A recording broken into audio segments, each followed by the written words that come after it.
Peace and blessings, beloved.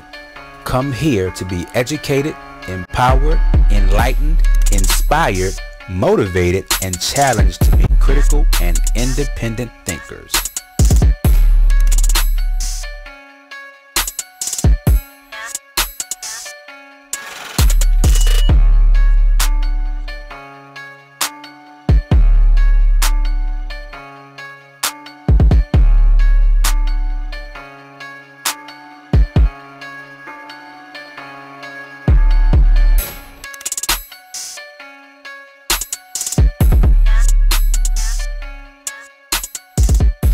Let's get to it. We here. Do you know what beef is? Do you know what beef is? Ask yourself. Do you know what beef is? Если ты был бы мужчиной, ты мне отправил бы смс-ку. Куда ты сказал бы, я туда приехал бы, хоть на конец света. Ты 40 человек здесь собрал, меня напугать решил, что ли? Я еще на тебя посмотрю. Мы еще посмотрим, мы еще подеремся, подожди. Now war is upon us. I'm gonna rip his head off. Peace and blessings, beloved. I pray all is well with you and yours. Welcome to What's Beef. Today we featuring none other than the notorious one, Mr. Conor McGregor, and his UFC 229 opponent, Khabib the Eagle Nurmagomedov. Now, due to the timeliness of this actual fight, this is going to end up being the first video that we go ahead and post. Now, I could have done other videos, but I wanted to really focus in on this one. I know it's a couple of weeks out from the actual fight, but it is what it is. You know, I don't rush anything that I do. You know, I don't work in haste. I work in patience, you know, prudence, and you know, I take my time, man. So anyway, before we get into the video, just want to share a little administrative. Now, ahead of this actual video, if you go on the blog site, the LUSU Media Group at WordPress.com, then you'll see that we have actually 3 setup videos that are gonna pretty much perfectly segue us into all of the content that I'll share here. And basically what those articles touch on is propaganda and programming, and how the powers that be, a phrase that I'll use often and I'll definitely go into detail on in another video, but how the powers that be have a specific agenda that they want to push onto us, and that they are pushing onto us, programming us and basically misleading and deceiving us into whatever our ideologies are or our lifestyles are. And so again, that's the perfect setup for all the content I'll share. Now back to this video. We'll discuss psychological warfare and how that even plays into programming and propaganda and you know, the agenda. So again, let's get to this. First of all, shout out Biggie Smalls, P Puff, Daddy Diddy for the intro. Had to do it, you know. What's beef? We got a few more. The Kanye. I don't know. I might do Kanye and the What's Beef. I might do a Kanye versus the liberals What's Beef. But really, it's Kanye versus Kanye. Straight up, he's fighting some demons, bro. Definitely fighting some demons. And for those of y'all who don't believe demons are real, poo-poo on you. If you rock with me long enough, I'll make you a believer. But having said that, let's get into this video. Now, for those of you who aren't fight fans, fret not. I don't really think it matters, because again, we're talking about psychological warfare, and what you'll learn is that we all employ it in one way or another at some point in our life. Some of us more regularly. And then going along with that psychological warfare, we have manipulation and body language. And of course, we all know how frequently we use body language, you know, consciously and unconsciously. And so what we'll focus in on here today, of course, is how those 3 things are used to defeat an opponent before you ever even engage them in battle. And so if you know anything about the laws of power, 48 laws of power, or the art of war, or Machiavelli, or Napoleon, or any military strategist, you'll understand the necessity of fighting the battle before the battle. Beating your opponent before you ever have to lay hands on them. And so we dial back or circle back to this fight game called the UFC. What's important to understand is that although it is a showcase for actual martial artists who, you know, engage in combat, that first and foremost, UFC, by its own admission, is a promotion company. They are in the business of promoting fights. They're not merely a platform for starving fighters to be seen just for the glory of the sport. Nah, man. They trying to sell tickets. They trying to sell pay-per-views. They trying to sell product. That's why they have sponsors for every fight. So let's not get it twisted. And I say all that to say this. The psychological warfare is important, you know, as a combatant. But as you'll see further into the video, Brother McGregor, he ratchets up that psychological warfare to the point of pure minstrelsy. In other words, he's an entertainer, and he's very crafty at being an entertainer and at pushing the envelope, and let's say understanding where the boundary is and then saying, damn that boundary, I'ma do me, and walking over that boundary. So you'll see that this is not his first rodeo doing this. He's pretty much perfected it over the course of his career. I just think this time he might have bitten off more than he could chew. And of course, you know, hindsight is 20/20. But even before the fight, I could pretty much tell that. That's why I wanted to do the video in the first place. So anyway, let's get to it. As you saw in that trailer, this fight was being promoted as more than a mere fight in the octagon. And that's because there's genuine bad blood between the two, right? And that's pretty much what we'll get to, you know, in this video. But I just wanted to illustrate how you have on one side of the equation the unhinged rage of Conor McGregor versus what I see as being a more deliberate, controlled Khabib Nurmagomedov. Now, one could posit that the antics of Conor displayed in that video may have gotten to the otherwise calm Khabib and awakened the monster. But you know, that's the beauty of fight promotion, man. You create the intrigue, get the fans' blood pumping with anticipation, and then you unleash the fighters. You know what I'm saying? And I'm not a huge fight aficionado, but I definitely do appreciate the skill, the heart, the will, the dedication, just the fortitude that it requires to be an elite athlete and combatant. So in that regard, double salute to both individuals. And I had no doubt that the fight was going to be entertaining, and it was. Khabib is about his business, man, and I think I really connect with this dude because I see similar traits in myself. You know, I don't like the rah-rah. I'm much more introverted, much more methodical, contemplative, matter of fact. You know, I don't do show.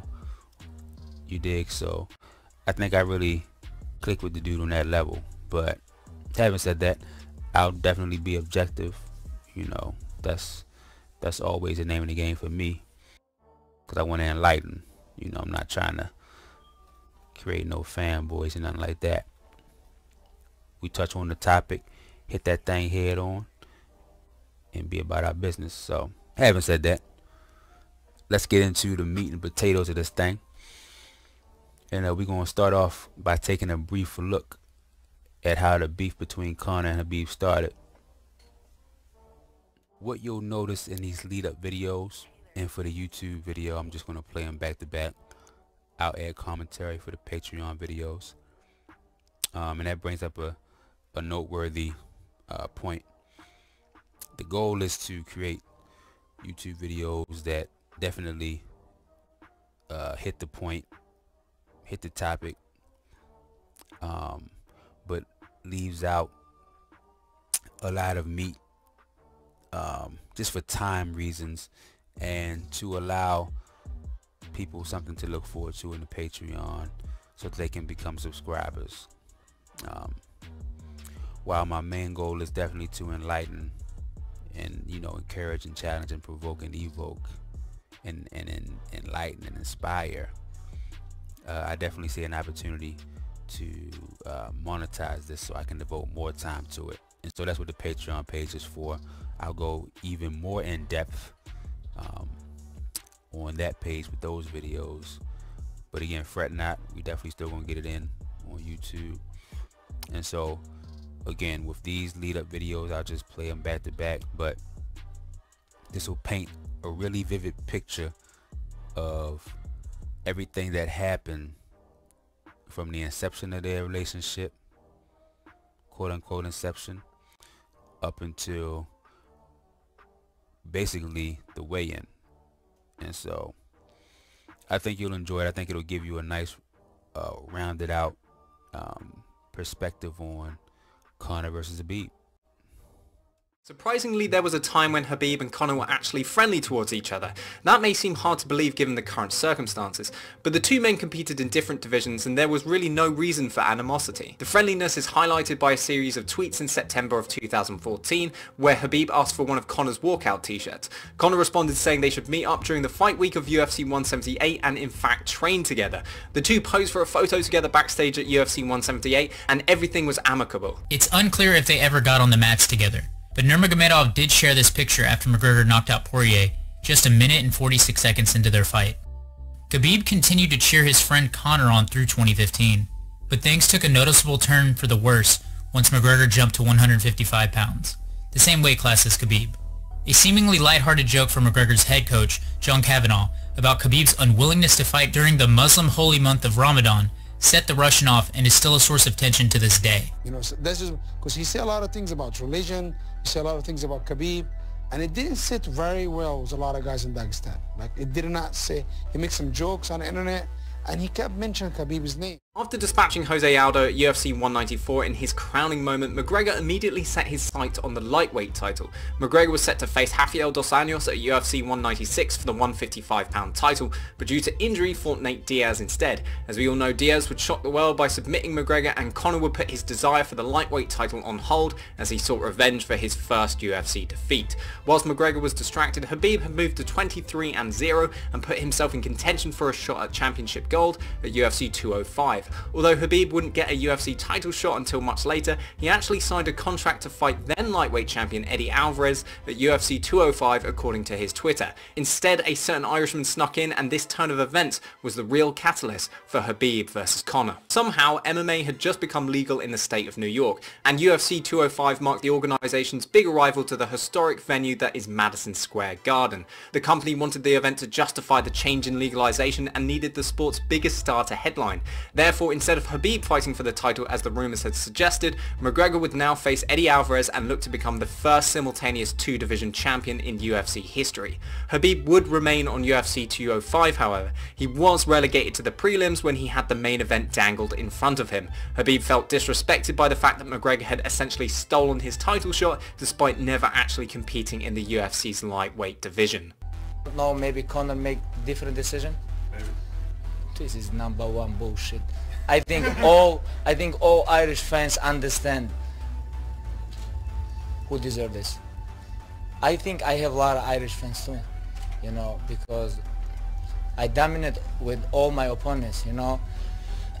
Conor come to lightweight and he talk about, oh, I'm greatest, but you guys know, beginning of the year he tap like chicken, end of the year he fight for the title. You know, this is very interesting. McGregor was making an enemy of seemingly every possible opponent at UFC 205. He had a couple of altercations with welterweight champion Tyron Woodley and went face to face with Khabib prior to the ceremonial weigh-ins. Although not the most intense moment we've seen between Khabib and Conor, it marked the first face-to-face conflict between the two and was the first time the possibility of Khabib versus Conor became a legitimate reality. The two were separated by security, with McGregor saying, "Yeah, we will see," in response to Khabib's threat that he will smash Conor's face, which, as a note, sounds absolutely terrifying in Khabib's accent. In retrospect, it's this moment that both men acknowledged they would cross paths sooner or later.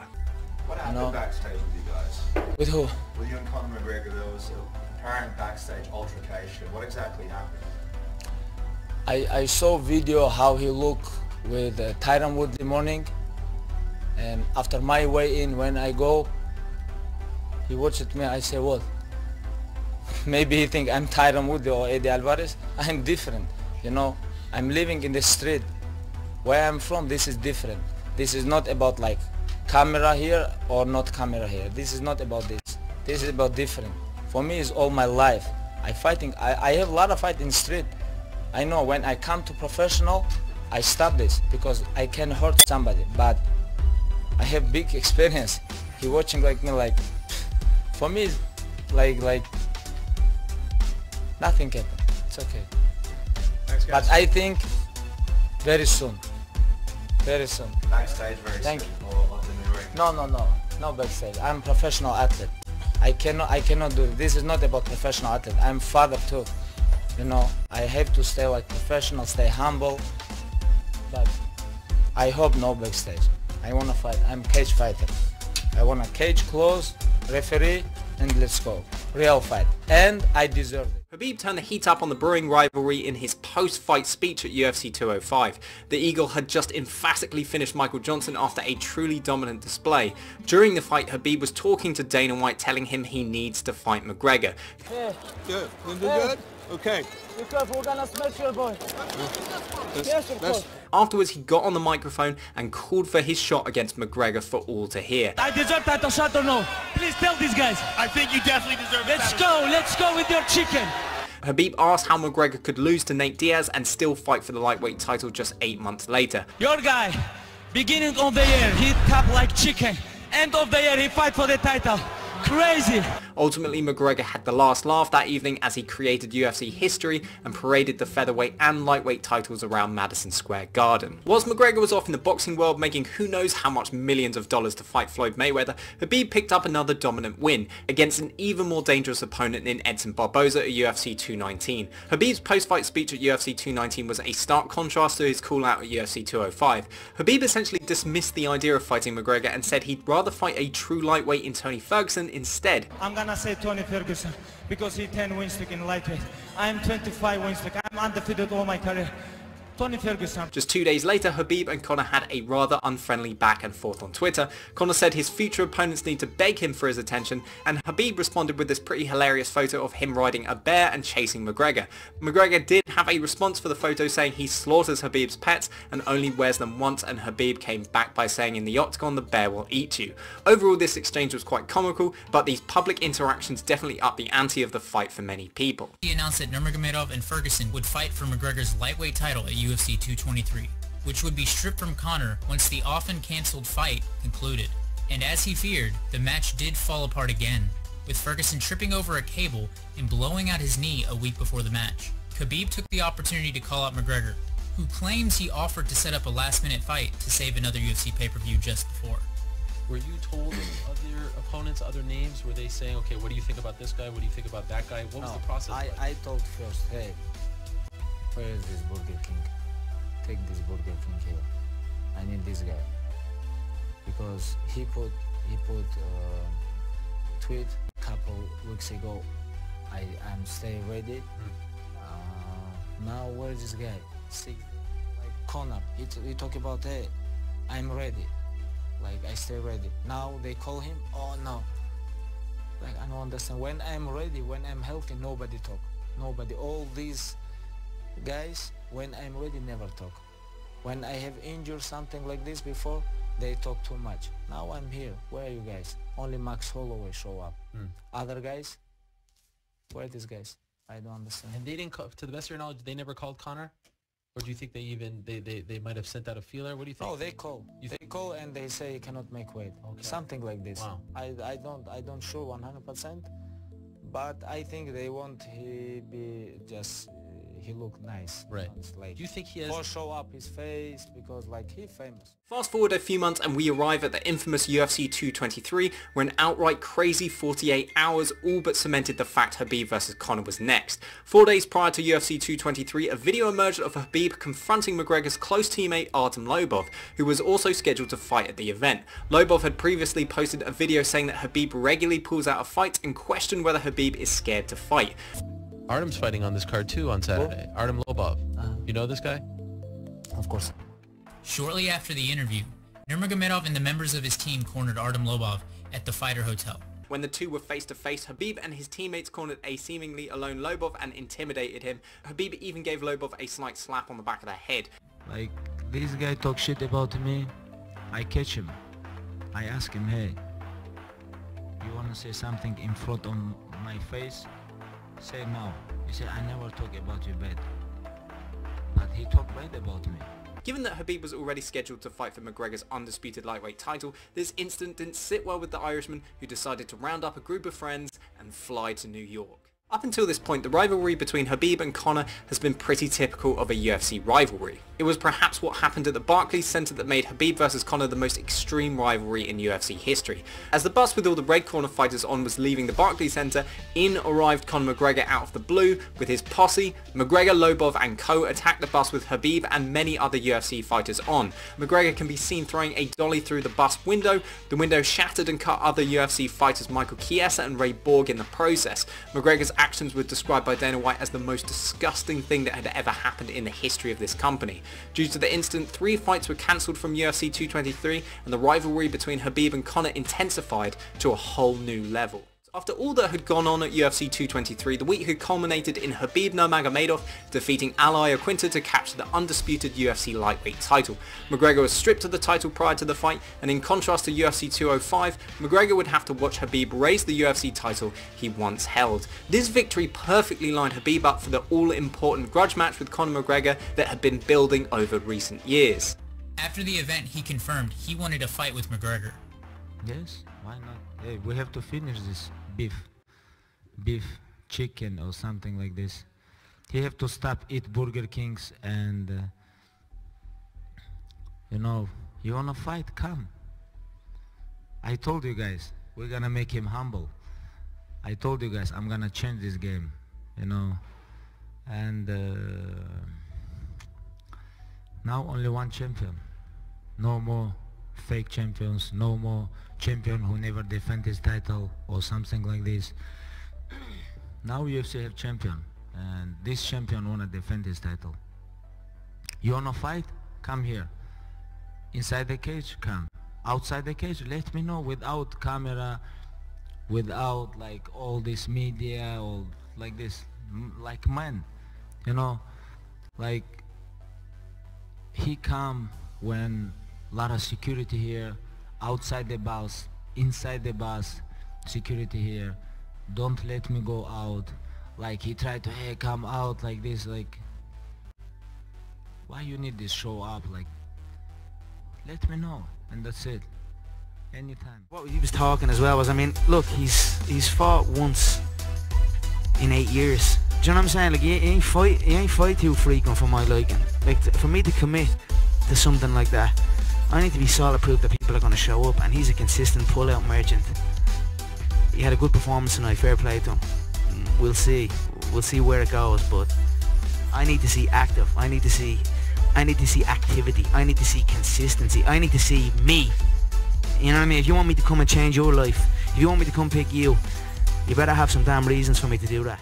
Throughout all of the previously mentioned interactions between Khabib and Conor, their respective mentalities have remained constant and are the sole reason the two have collided. From McGregor's time in the UFC, we have learnt he values loyalty in high regards. He has remained with the same team since he began MMA, and although he acted a little weird, this fierce loyalty led to McGregor defending his teammate Lobov during the bus incident, which all confirmed Khabib versus Conor. On top of this, McGregor has actively sought out the toughest challenges. He became the first simultaneous two-weight world champion in the UFC. He accepted a late notice fight against Nate Diaz, 2 divisions above where he had previously competed. And in the rematch, he insisted the fight take place at 172, so there wouldn't be any excuses regarding him being unable to beat a bigger opponent. He then, and probably most importantly, transitioned to a completely new sport in an attempt to beat one of the greatest boxers there ever lived, Floyd Mayweather. Khabib has now positioned himself to be the toughest available challenge for McGregor.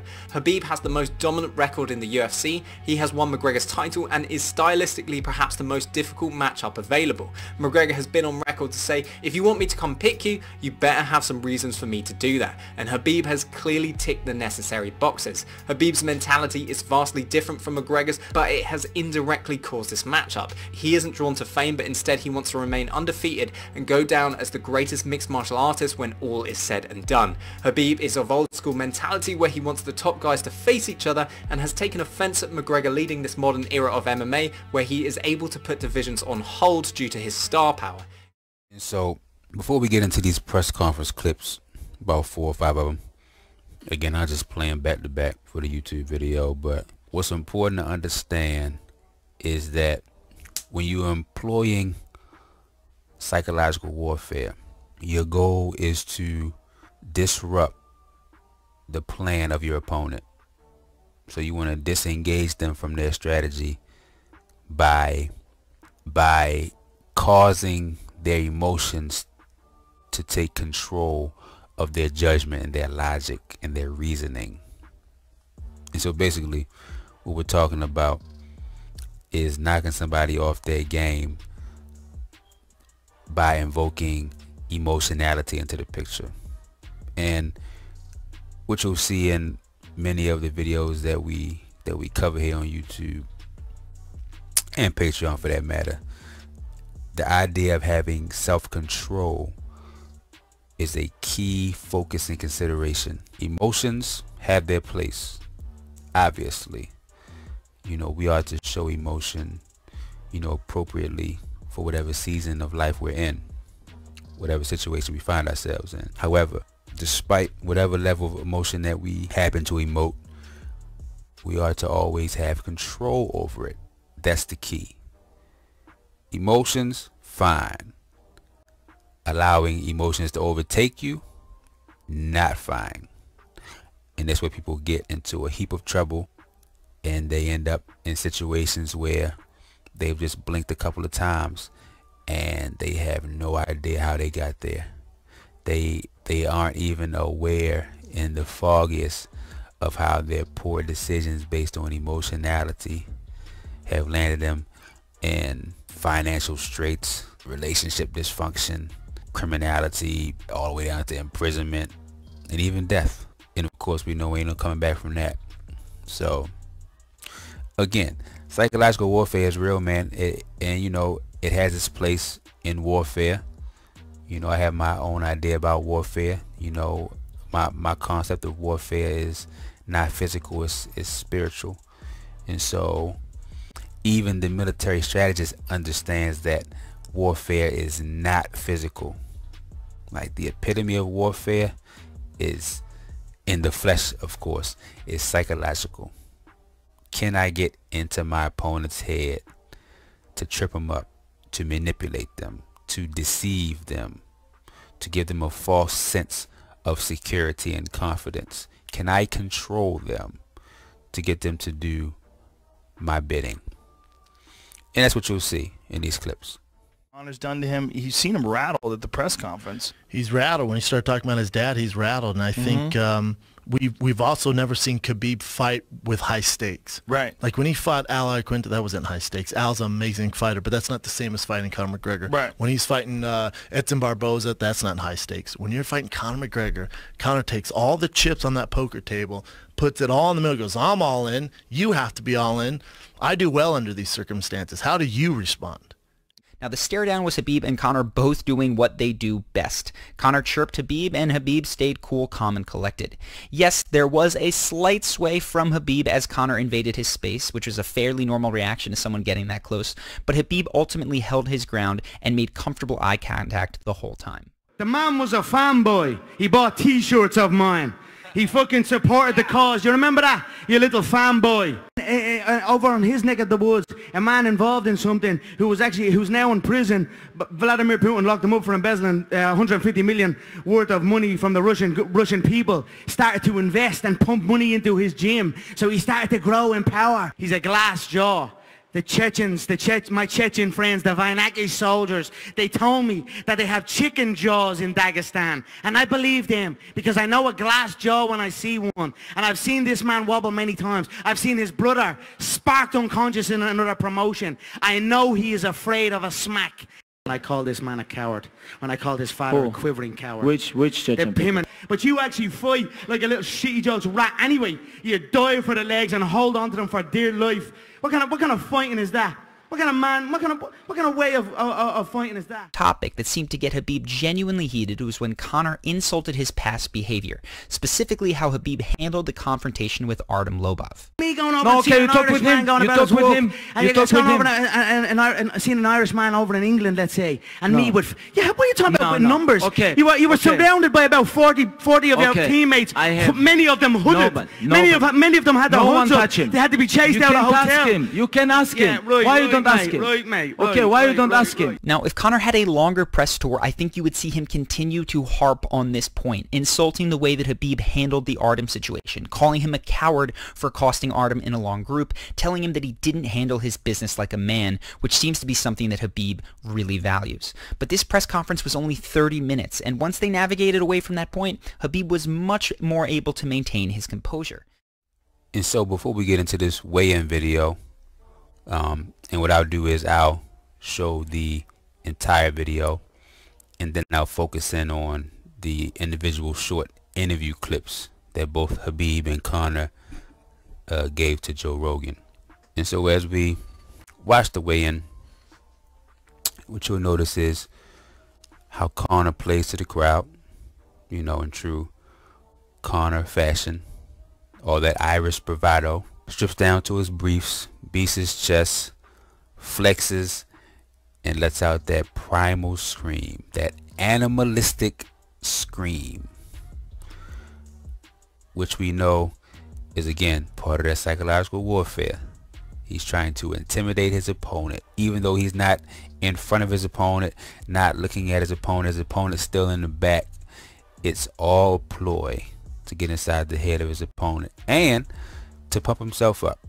Because, you know, truth be told, man, I think in a lot of cases Conor has to psych himself up for these fights, you know, even if we're just talking about interest or confidence.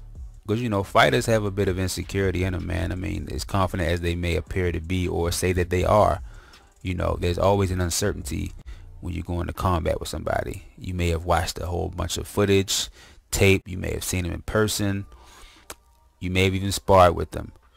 But when it's all on the line and you gotta step inside that octagon or that ring or whatever the platform is, and it's just mano a mano, there are a bit of nerves that come into the picture, man. Believe it.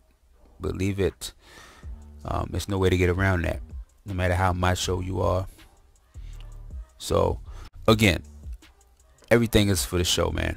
So you look at his eyes, how crazy they are. He almost looks like he's possessed. And again, if you don't believe in demons or possession, if you keep rocking with me, I'll make you a believer. Believe that. So back to the video. You can see him strut around in a circle, very territorial. He's marking his territory. You know, he's setting the stage to let everybody there know that he is the man, he is the alpha in the dynamic, and that he intends to have his way with Khabib, both mentally and physically. And then you see how Khabib comes out, very focused, very deliberate.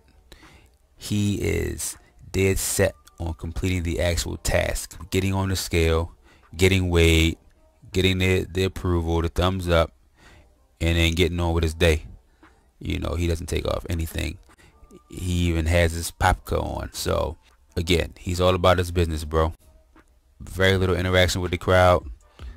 You know, he just said, you know, in the words of the great philosopher Marshawn Lynch, I'm about that action, boss.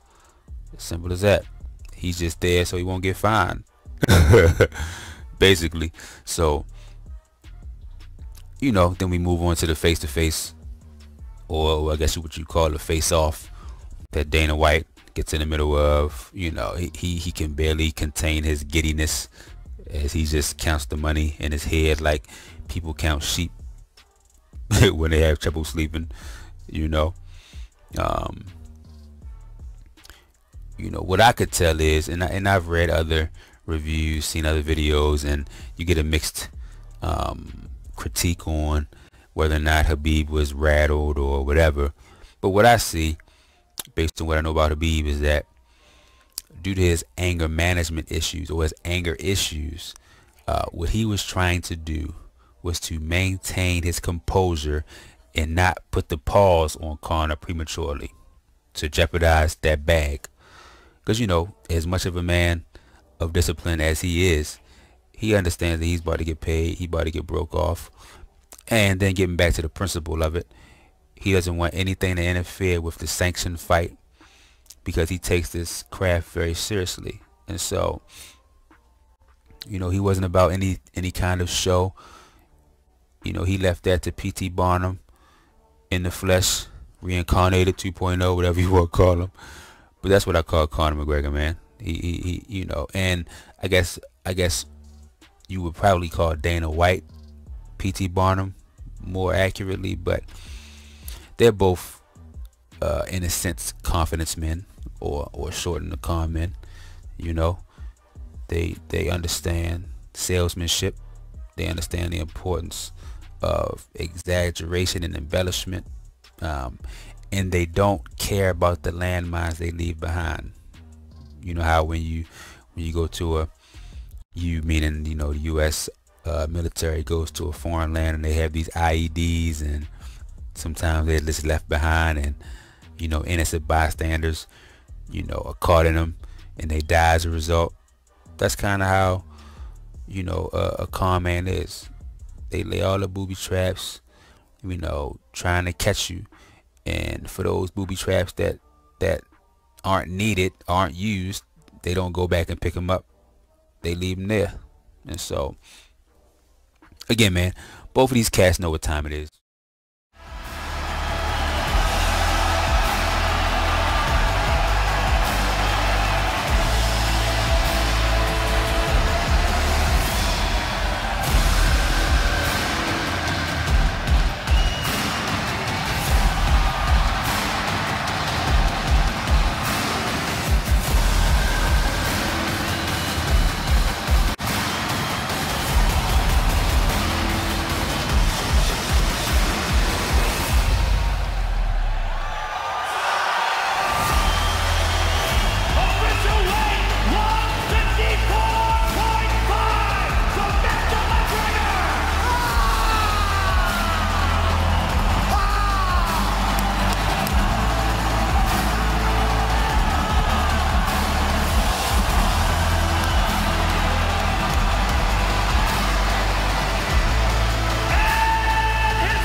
Alright, so on to the interviews.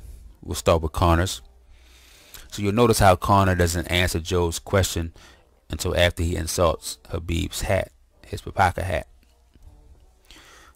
Just so you know, Joe has worn that hat during past interviews with Khabib, and that's basically where Conor's insult comes from. And so what I'll do in the Patreon video is I'll give a brief etymology of the hat. It's pretty interesting, but I just think that that's very illustrative of the level of disrespect and disregard that Conor has for somebody's culture. And what you understand is, you know, culture is supremely important to a proud people, and I would consider Khabib to be proud. And most people that have a strong culture are proud. You know, it's just that in America we're so confused, man. We're so misled. We're so... Oh, I say it again. You've been had. You've been took. You've been hoodwinked. Bamboozled. Led astray. Run amok. This is what he does. And so, you know, Brother Malcolm, Brother Denzel, Brother Malcolm told us that we've been bamboozled. We've been hoodwinked, you know, into believing that, you know, hip-hop is our culture.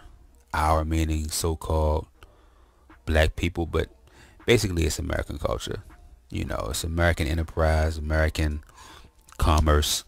You know, it's a product, so it's American. It's not black. But anyway, that's a different story.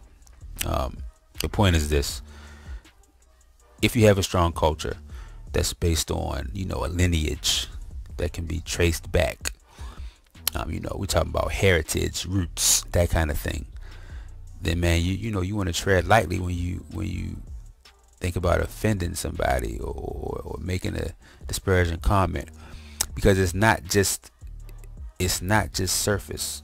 It's deeper than that. We talking about blood. We talking about legacy. We're talking about pain and struggle and all kinds of emotions that are wrapped up in somebody's history. So, you know, for somebody to totally disregard that, either they do that willfully or ignorantly.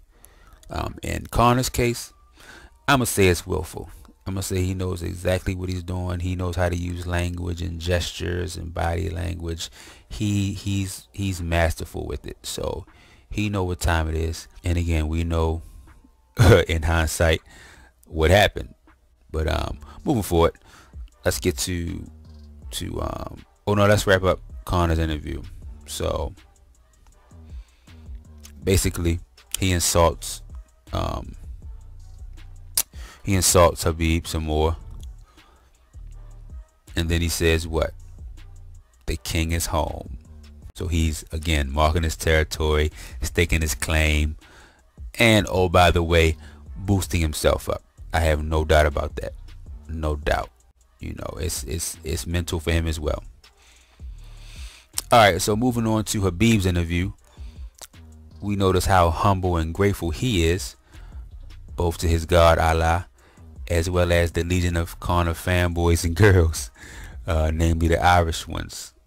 So, you know, to me, he seems unrattled by the spectacle that is Conor McGregor. And in his own words, he's ready to smash your boy Conor. I'm going to smash your boy. Oh man, I love this dude, man. I think we would get along in real life, straight up. But you can see here two very different, distinct archetypes, which we'll break down even further as we move forward. And so, speaking of that, let's get to the next clip. Welcome back. What does it feel like to be back? And what does this fight mean to you? Don't let that smelly rat put that hat on your head, Joe. The smell of that thing. Don't ever let him put that hat on your head. It's good to be back. UFC fans, it's good to be back. The king is home. I'm here with the champion, ladies and gentlemen. Khabib, what does this fight mean to you to defend your title tomorrow night against Conor McGregor? Hey. First of all, I want to say Alhamdulillah, God gave me everything. Alhamdulillah. I know you got this, you don't like this. Alhamdulillah. Tomorrow night, I'm gonna smash your boy, guys. I'm gonna smash your boy. And I wanna say thank you, all Irish fans, you know, all fans around the world. Because of you guys, this fight is happening. Thank you guys, and tomorrow night, inshallah, and still. And so in these proceeding clips, the section entitled Conor Mind Games, which you'll see is about 4 or 5 clips. No, I think it's about 6 clips. And basically, these clips depict the history of Conor in the UFC and how he employs psychological warfare and manipulation, and even in, you know, small instances, body language, at least for these clips, short instances. But just take notice, just look at how the narrator of the videos describes him and his tactics and his practices, and how they line up to my initial point in keeping the proper perspective on the fact that the UFC is a business first and foremost. Yes, they're in the business of promoting fights, actual fights. This is not the WWE, where it's a lot more entertainment inside the actual ring. All of the entertainment in the UFC is, of course, outside of that octagon, and it's leading up to building anticipation for the contest. But again, it's all entertainment. They're selling product in the octagon, they're selling product out of the octagon. So just keep that in mind. Enjoy the clips. He angered Dustin Poirier, getting him to be more focused on smashing Conor than on sticking to a smart game plan. A lot of times I would find myself like being angry at him or thinking about him. I'm not fighting him who he is. I'm fighting his style of fighting and what he does in the cage. So you're not fighting, you know, all the talk and all that stuff. You know, it'd be a different show if I could do it again. After a long press tour, he got Jose Aldo so worked up that he came out stiff and frustrated.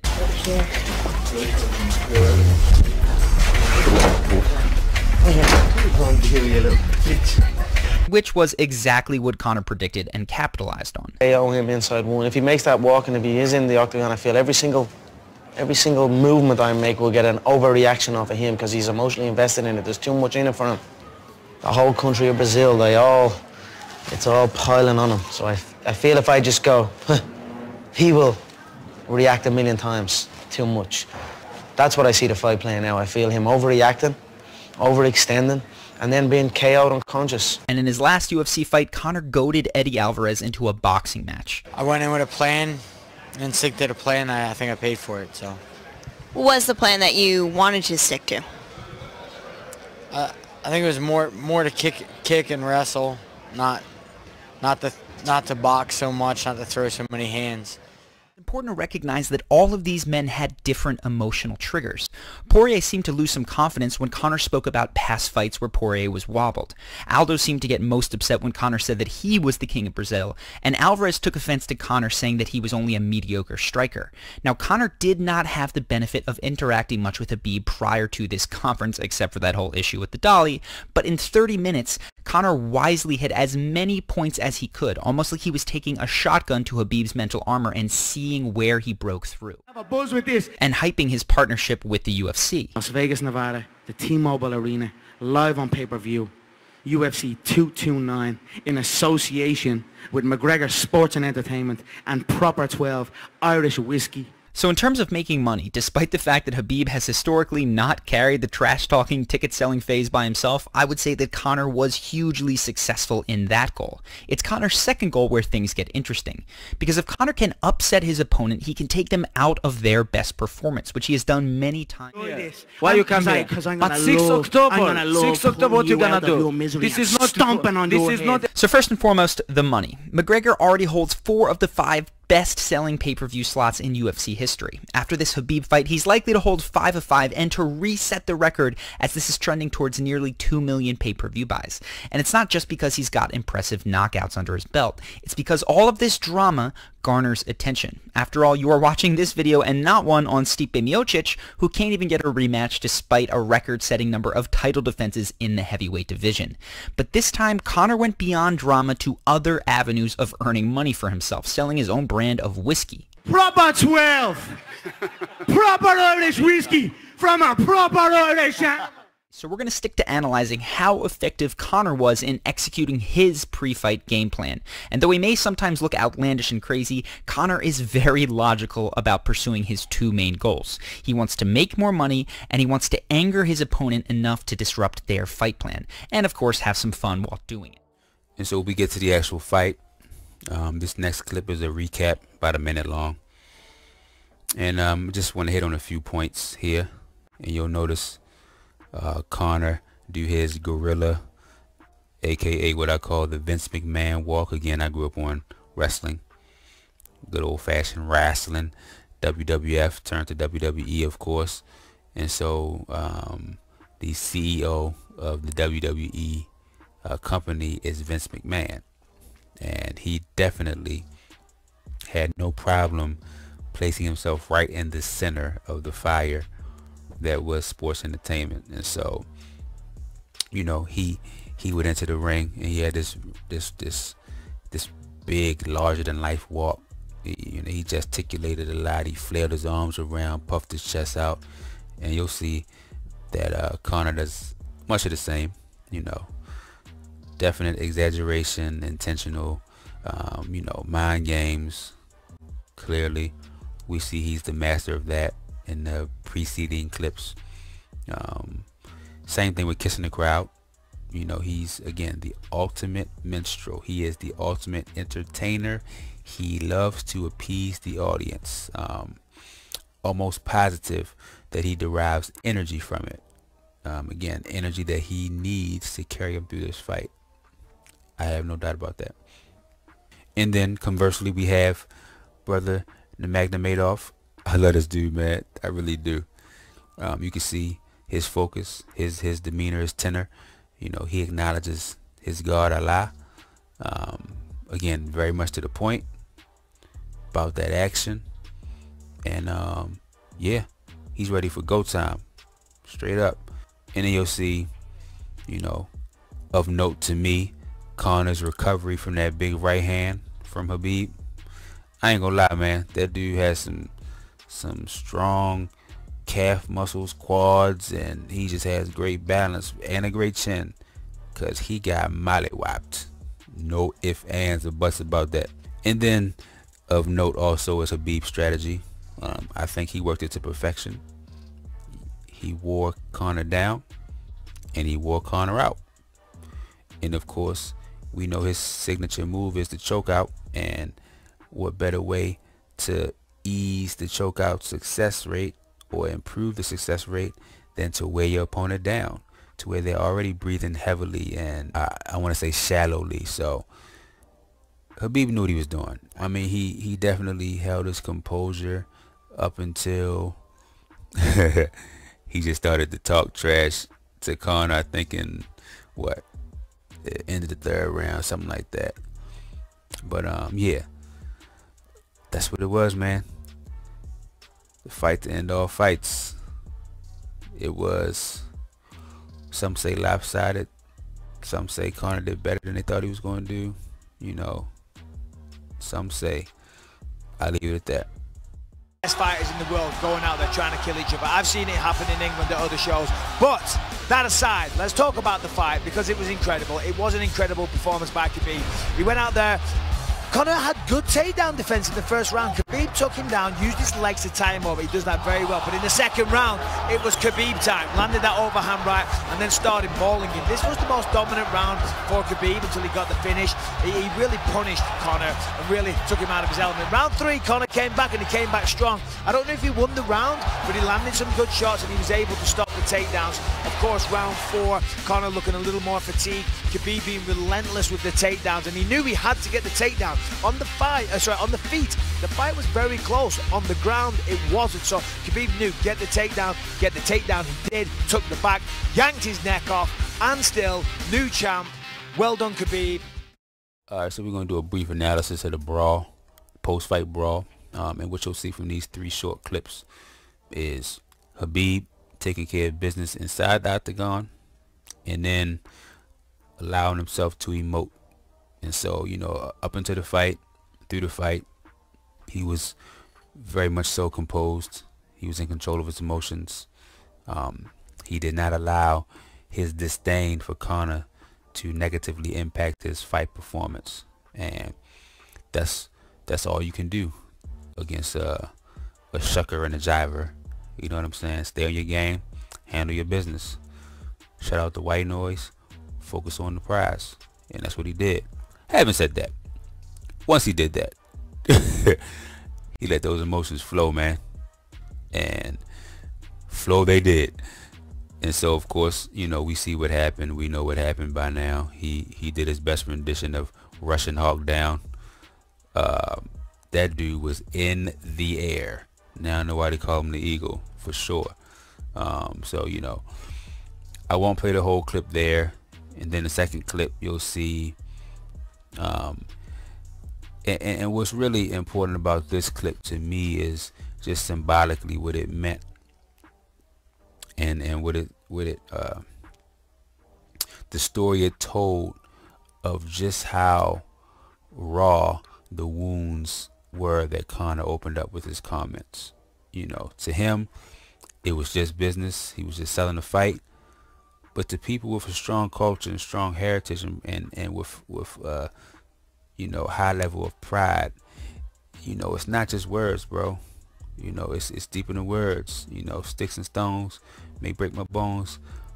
You know, they say words will never hurt you, but yeah, the words themselves can't hurt, but the consequences of saying those words, absolutely. And so, again, get what you pay for. And again, back to the point about, you know, that analogy of IEDs being left after wartime is over. We have fans of both Conor and Khabib being residuals of Conor's loose lips, and we see fans who probably never knew each other prior to this engagement getting into fisticuffs and shouting matches and getting knocked out and, you know, all kind of stuff, man. Just all kind of foolishness, debauchery, and chaos, whatever. So again, man, loose lips sink ships and cause rifts and all kind of ish. So yeah, and then what you get from the third clip, short clip, just a different angle of the chaos inside the octagon. Again, just wanted to focus real quick on the brawl because it's just indicative of the raw emotions that Conor evoked willfully. Again, he knew what he was doing. He may not have known the depth and the gravity of it, but he knew what he was doing, man.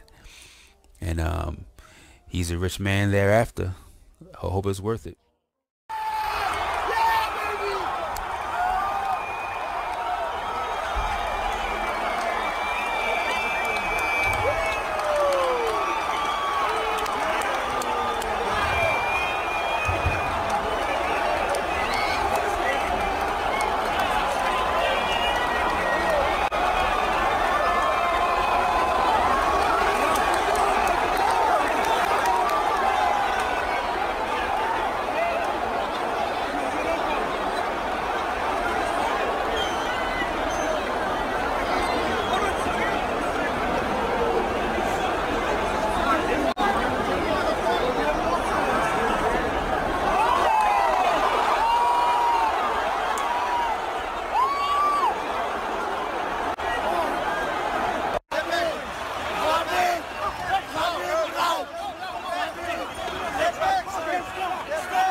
And so this brings us to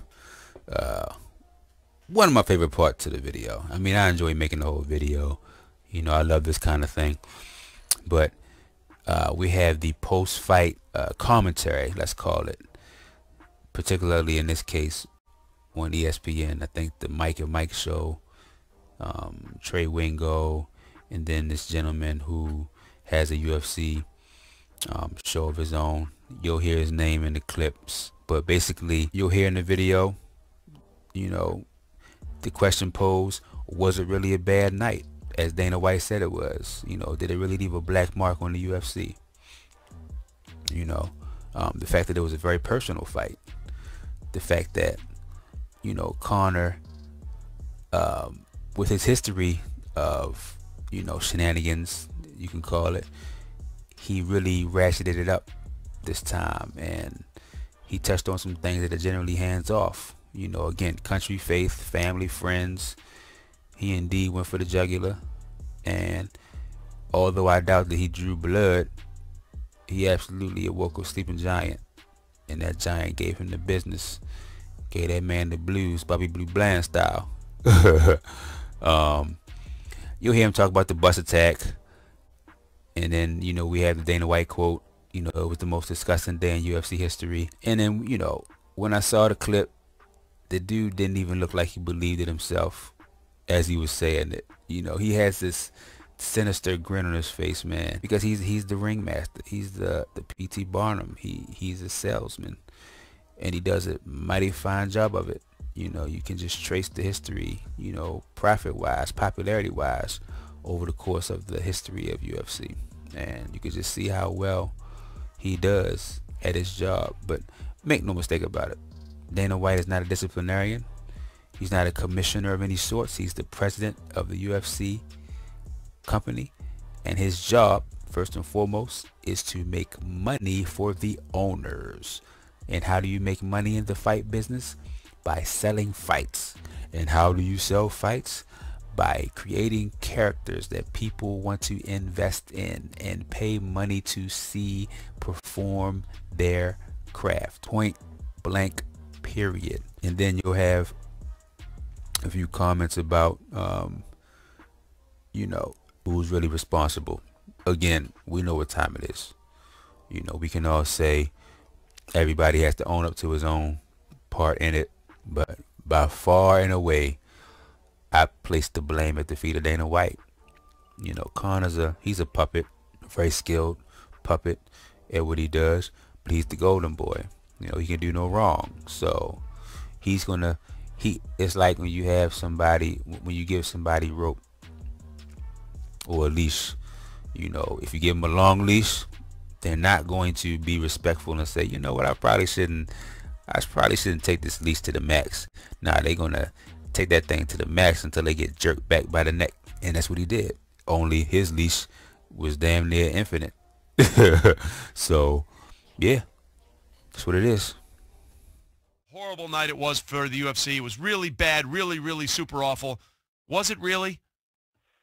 I mean, in the moment, and by the way, thank you for having me on again, guys. I appreciate it very much. In the moment, it was tough to watch. I would say as far as covering this sport is concerned, it was probably the worst night.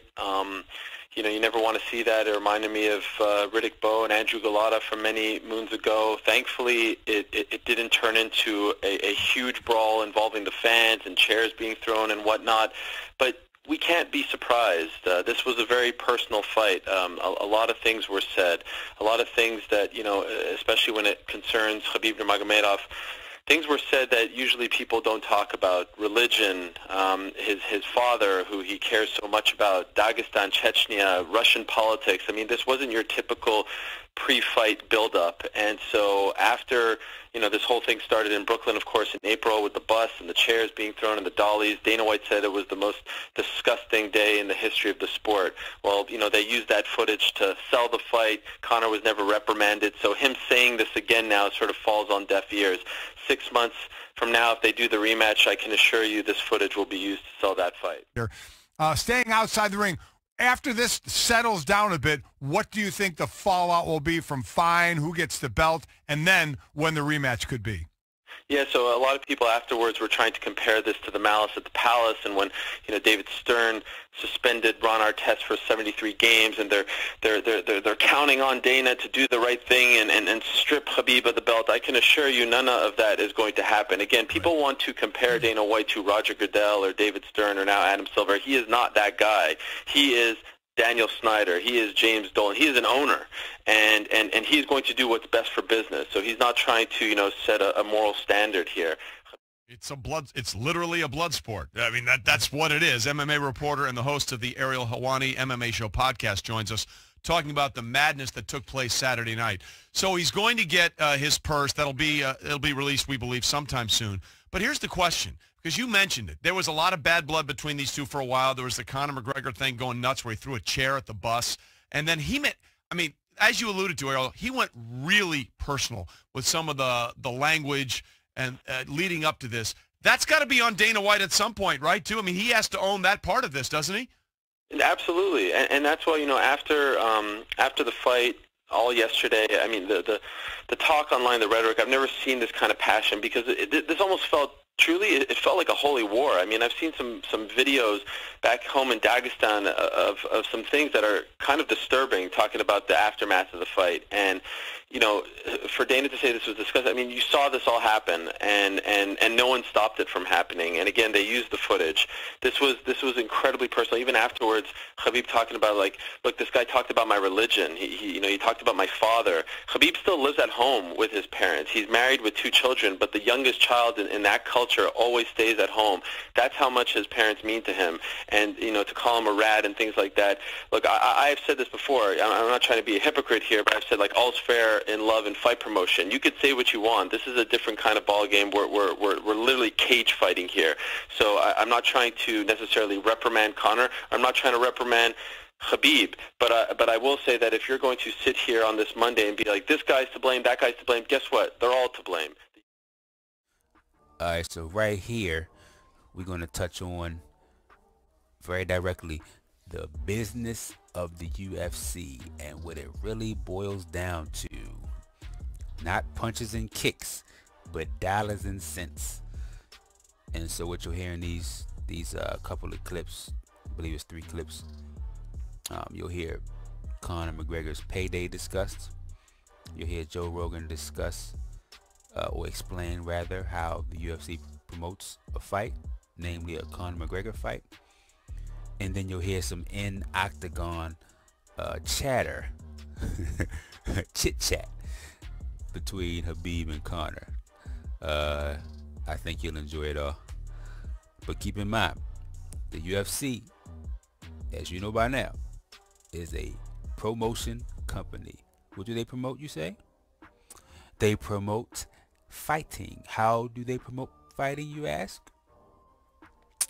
By trumping up, creating these characters.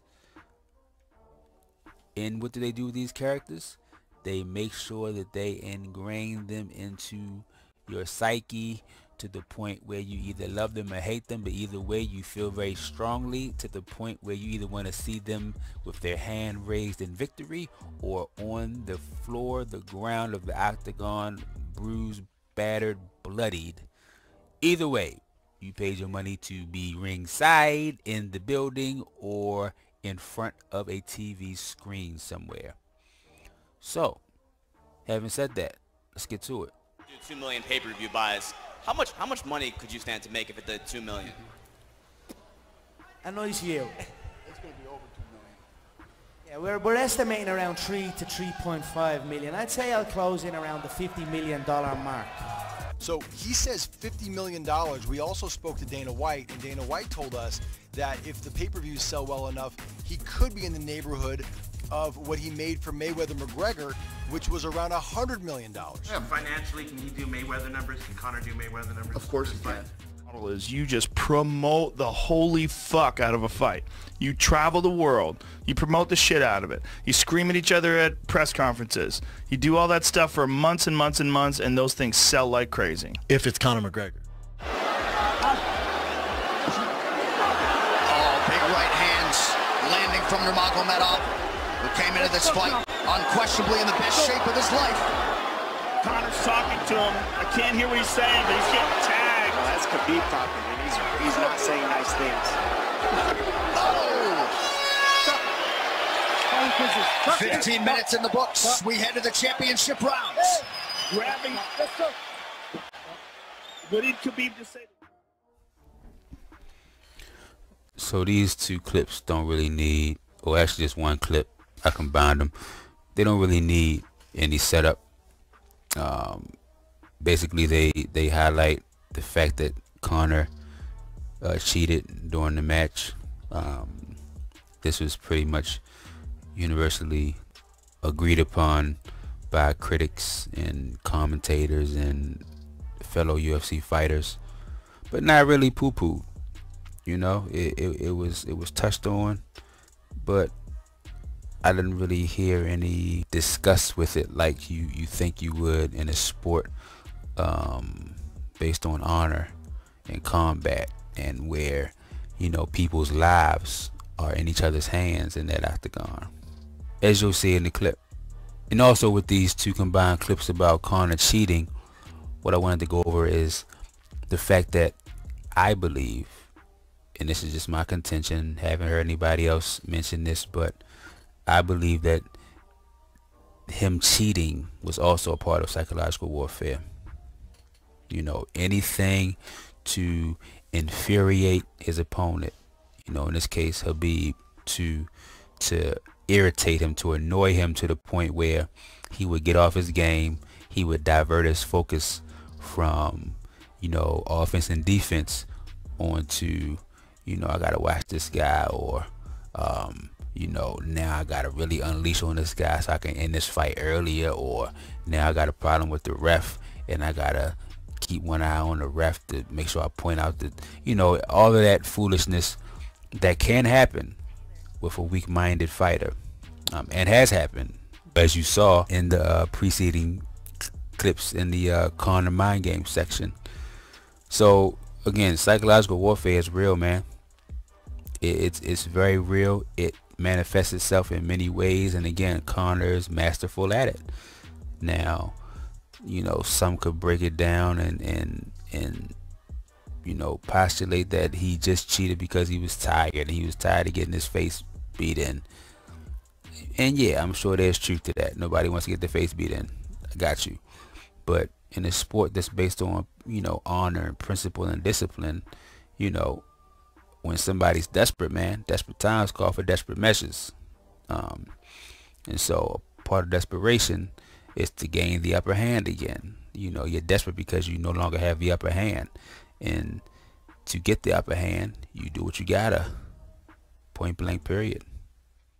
You guys were down there, you got the best seats in the house, you were right there. Something happened at the end of the third round. Do you know what Conor said to him? Because Khabib really lost his cool at the end of the third round. He was screaming with his corner, they were arguing, they were trying to calm him down. That was the catalyst, that's what started it. Khabib was angry because Conor was grabbing Khabib's gloves. He was hooking against his gloves, he was doing it illegally, and Khabib said it to Herb Dean. He said he did it 3 times. That's what it was all about. That's why he was fired up. Look at Conor. He was doing the old Conor tricks, grabbing the gloves, grabbing the fist, had his toes in the cage, illegal knee to the head. He was making it dirty. If you ain't cheating, you ain't trying to win. No, so he was trying to get into his mind, and he did that. You do what you got to do.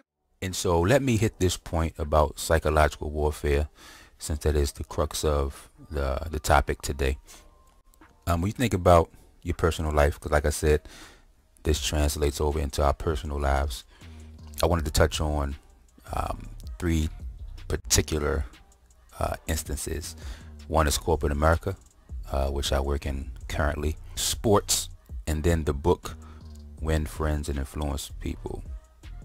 So let's touch on corporate America briefly.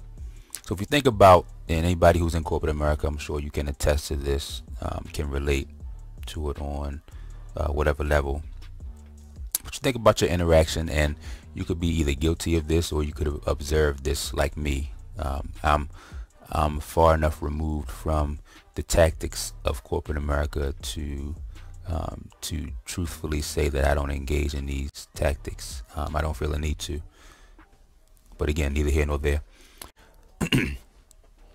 But if you think about how you have either manipulated relationships to move ahead, or you've observed that behavior in others, you've seen individuals in situations where they've taken advantage of their knowledge of body language and the messaging that it correlates, and you've seen them able to manipulate certain favors or to be able to network themselves into a position or into a world they hadn't prior to been a part of.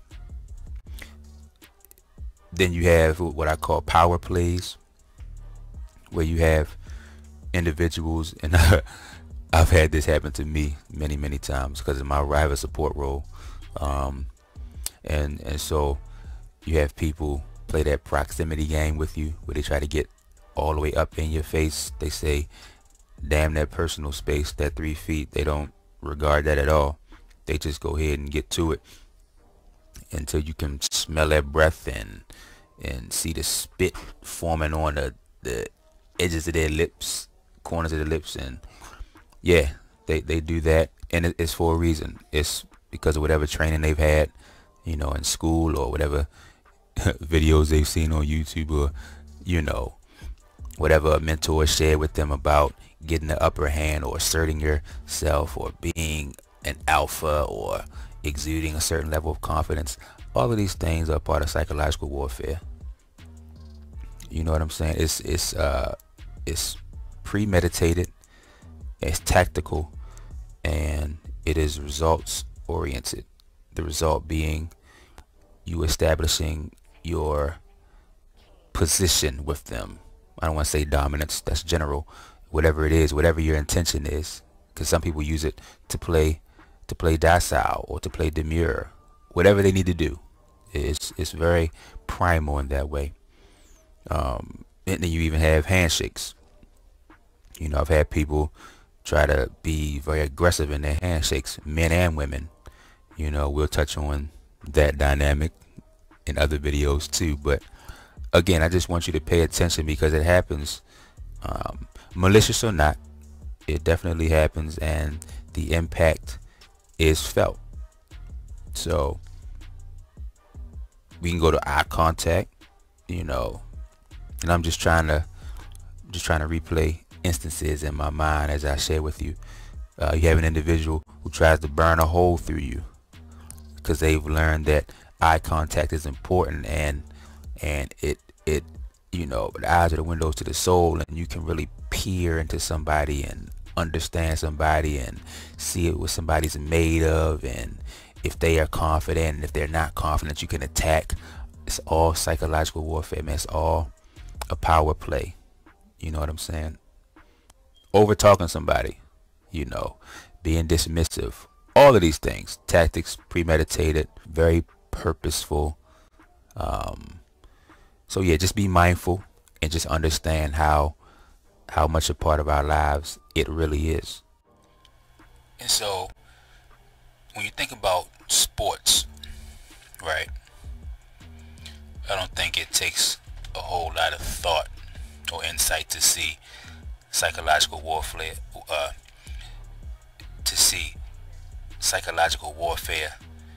and manipulation in play. Take, for instance, the amount of trash talking that takes place during a professional sporting event. And I'll focus on basketball because that's the sport that I pay the most attention to and enjoy the most.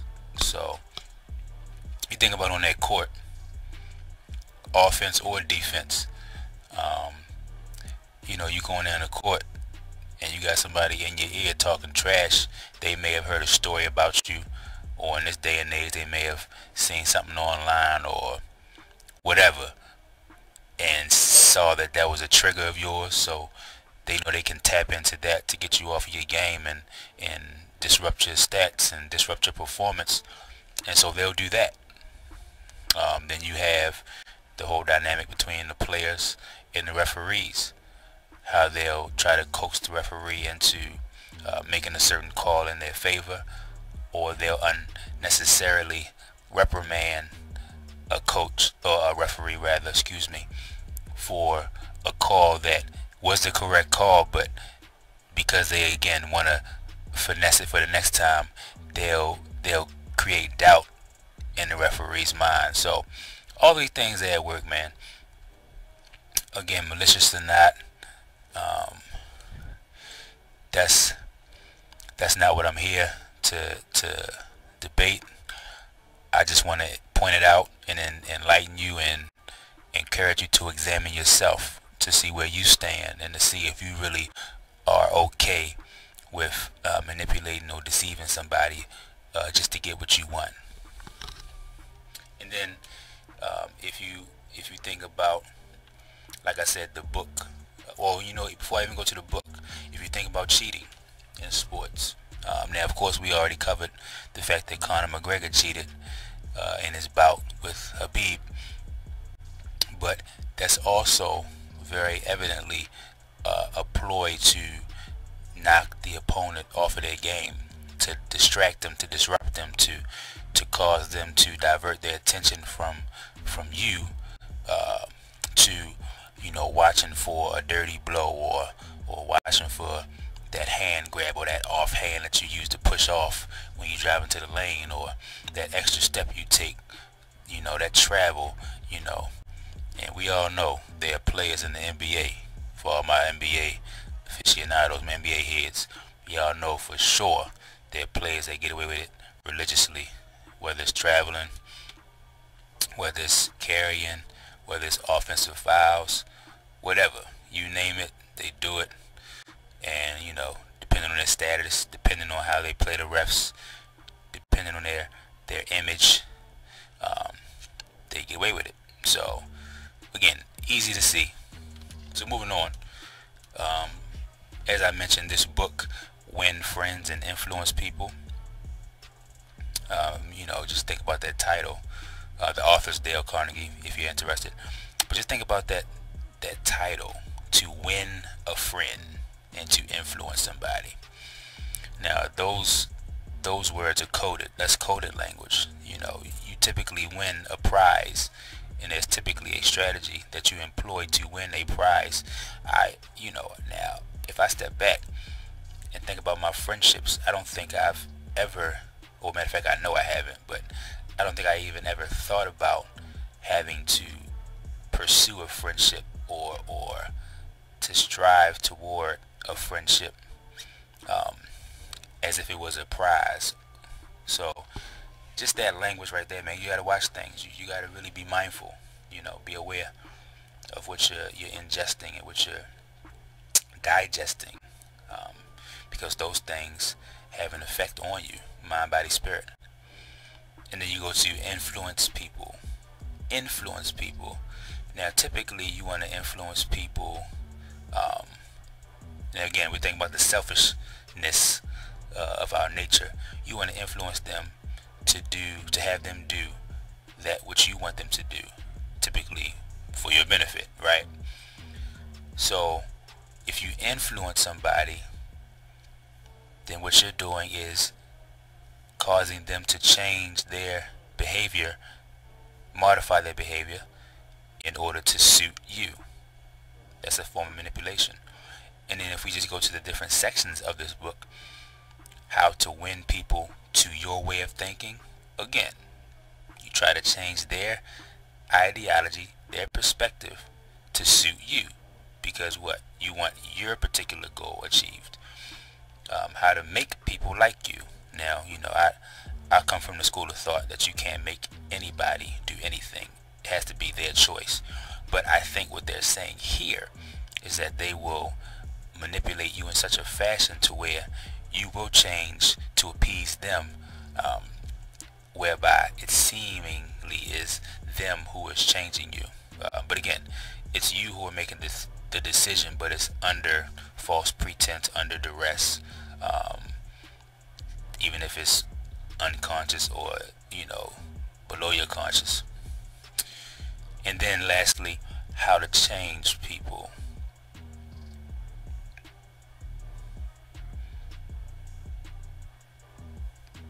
Like I said, can't change a person. They have to want to change on their own. So if you're talking about changing somebody, it's because you're deceiving them into believing something that they ordinarily wouldn't believe, or into doing something they ordinarily wouldn't do, or into behaving in a certain fashion that they normally wouldn't. You know, we think about things like peer pressure, which happens in adult life as well. We can discuss that in a different video, but again, these things, man, we have to be mindful of. You know, we can't just walk around cavalierly or you know, in a fog or in a coma like zombies. You know, you got to be aware. You got to walk circumspectly. You got to walk with a purpose, live with a purpose, think with a purpose, speak with a purpose. You know, have goals, and be mindful of other people as you make those goals, and be mindful of your spirit as you make those goals. You dig? But again, that's a topic for another day. Now, how could I forget about the wonderful world of dating? Now, beloved, I don't think I need to really connect the dots there. If you really just sit back and think about dating and that whole dynamic, and you know, all of the power plays and, you know, attempts at manipulation or getting the upper hand, you know, however you want to phrase it. But you certainly will be able to see psychological warfare at work, you know, manipulation, body language, all of that. You know, my sisters out there, I'm sure you, if you're being honest with yourself, you know, there have been instances, short stretches, long stretches, entire stretches, where you've, you know, used your feminine wiles and got yourself a simp who, you know, didn't have a backbone, or, you know, bowed to the divine feminine principle, or whatever, you know, other kind of foolishness that we ascribe to one another. But point is this: it's prevalent. You're not going to get around it, especially when you're talking about people who are selfish, self-serving, which we all are in our flesh, which is why we have to be intentional about not being those things. And of course, the more disciplined and devout you are to not be those things, the easier it'll become to not be those things. But by and large, for the most part, people do for themselves. It's a survival instinct. It's biological. Again, so I understand it. And you know, let me back up a little bit. Just because one understands something does not mean one condones it. Because I don't condone most things that go on in this world. That's what godliness means, really. To hate the world and love the Father. So you'll hear me say I understand a whole lot, but what you won't hear me say is I condone or I advocate for a whole lot, particularly when it comes to the world and things in it and of it. So anyway, getting back to dating, again, just sit back and think about it, man. I don't even think I need to go much further than this. And of course, I picked on the sisters, if you want to call it picking on, but the brothers do the same thing, and they use, you know, sex just like women use sex. You know, if that game is strong for the brother, he'll you know, do whatever he can to just get in there one time, and he know he got her hooked. Same way with the female, they'll play the game, put on their best front, say everything they know the brother wants to hear, massage his ego, whatever. You know, maybe give him some, you know, or let him taste it, or whatever you want to, you know, set the parameters up to be.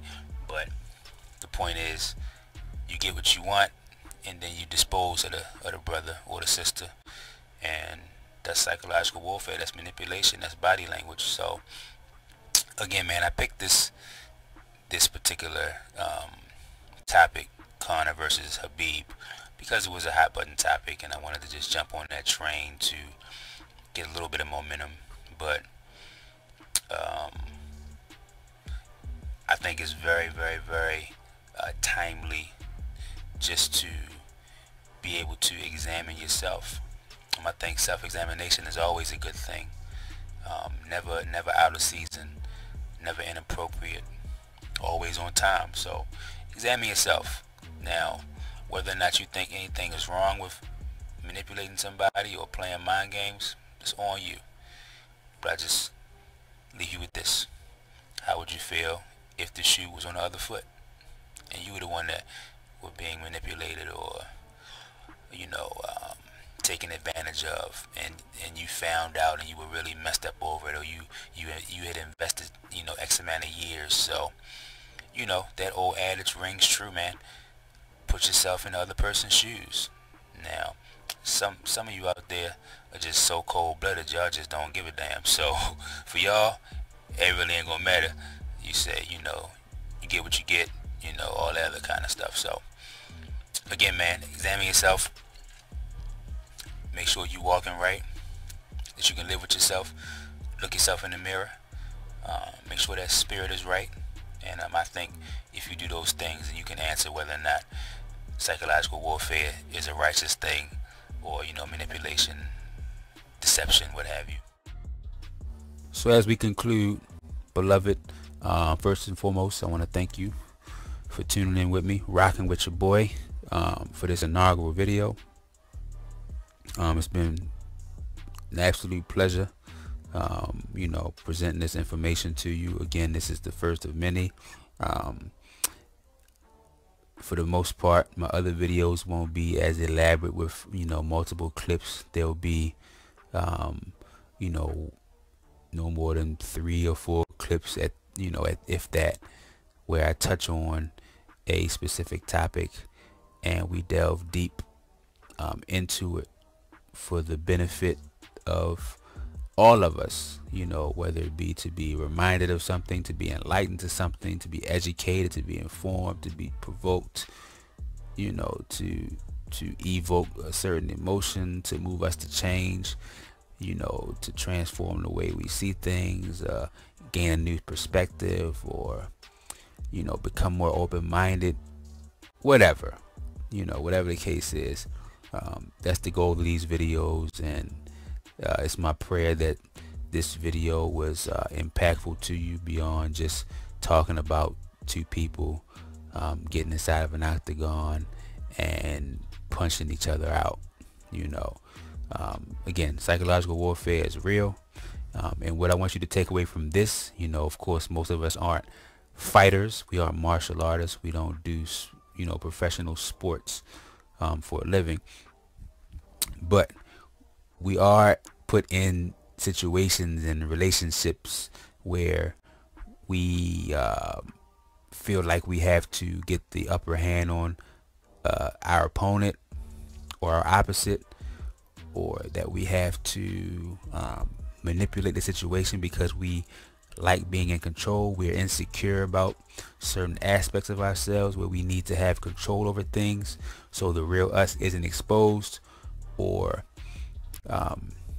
we feel like our opponent or our partner, the other in the relationship, isn't doing what they're supposed to do, and we feel like we can't get through to them without having to control the situation by taking advantage of their triggers or understanding the way that they work and using body language against them. You know, I could go on and go on, but the point is this: there's something for us all to glean from the idea of psychological warfare, manipulation, and body language.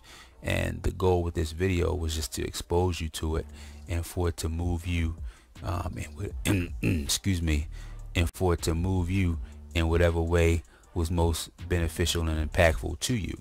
So having said that, yeah, it's a wrap. It's Rap City for us. Tune in for the next video.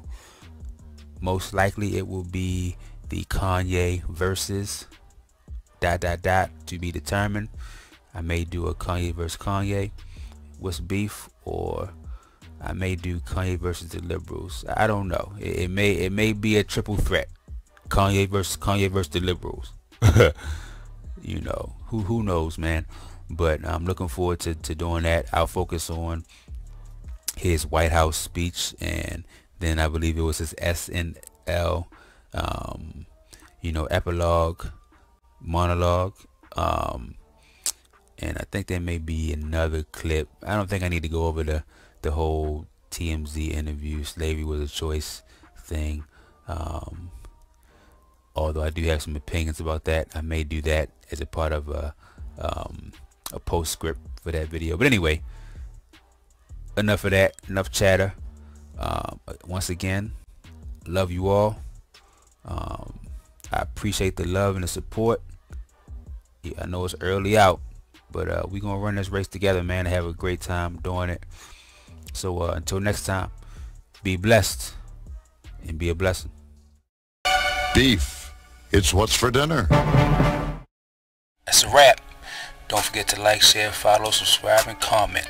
Also check us out on IG, Twitter, Facebook, Pinterest, Tumblr, and Patreon, all under LUSU Media Group. And as always, you can get in-depth content on Patreon once you subscribe. Also check out our LUSU Designs lifestyle apparel, which you can now purchase online. See the description for the links. And last but certainly not least, shout out all my sponsors for their support. Definitely appreciate the love on their end. Their info is also below in the description. Alright family, until next time, be blessed and be a blessing.